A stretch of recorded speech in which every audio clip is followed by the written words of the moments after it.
Okay, once we have the AMSQT filter put in operation and service and we go to the service position, it's very important to check production to where those two elements are measured. And the first we measure is what we call the concentrate or the reject flow. That's water that's going down to the drain. And that's right behind the first CTOQ filter. You'll see a 1/4 inch black drain line. So once the system has been running for 10 minutes, then it's important to measure the production out of what's going to the drain and then also what's going into the blue line into the tank. It's important once you change that, if you're on the phone with Clean Water guys and give them that information, they'll confirm that is correct. And the other element that's going to be also checked will be the operating pressure. It's very important that minimum operating pressure is 60 psi. In cold weather climates, sometimes that needs to be higher. In warm weather climates and stuff, 60 psi is enough, isn't sufficient for production. So once the system is ran for 10 minutes and you'll see the pressure gauge will be on, that tells you that the system is running. We're going to take the drain line flow control and you can pull that out of the standpipe or the drain and that'll have the end. And what you're going to do is you're just going to hold that up to something you can measure ounces in. So as we're back into service and water is coming out the drain, it's very important to get this measurement. We need to know how many ounces that's coming out of the black line in 30 seconds.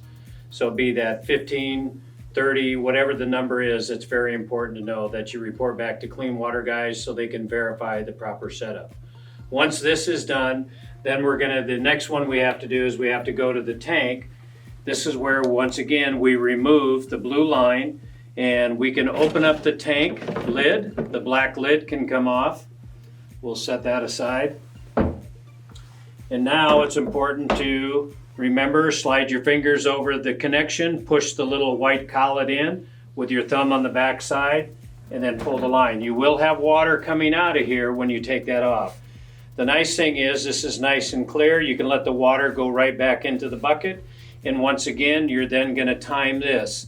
How many ounces in 30 seconds? So as long as you let the water run after you replace the membrane for at least 10 minutes, there should not be any air in there and everything should be running out clear. Time that in 30 seconds and give that number along with the drain off of the reverse osmosis to Clean Water guys to confirm the final setup of the AMSQT.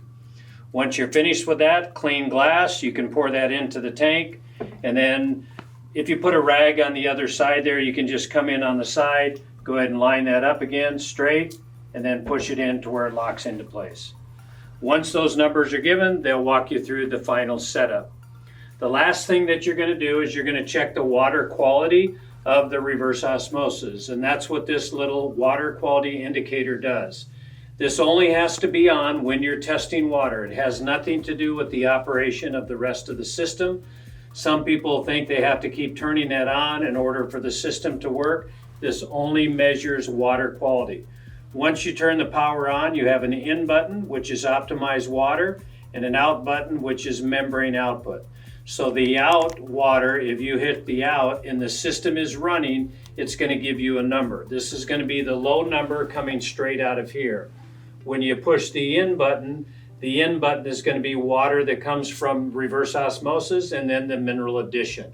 So we'll set those numbers based on your conversation with Clean Water guys, and we can adjust the dissolved solids on this system here with the mineral addition blend valve. That shows where you turn it to the left to increase or turn it to the right to decrease. When these are installed, all of these are in the off position. Once again, talk with Clean Water guys on this. They'll give you the proper setting based on pressure and how the quality water settings will be set. One other point of information that's important to know is it's very important to make sure that no items are stacked on top of the buffer tank or the large storage tank. This is the high flow system. This is the standard system, which has the tanks. It's very important to make sure that everything is kept away from using items to store on top, especially with the high flow systems. Don't put anything on top there because you do have the breather valve, which is the same one on here, and the shutoff valve, and make sure this area stays clean. Very important to have that. You'll also see the softening system that's installed. Some of the, based on water quality, will have a water softening system installed with it.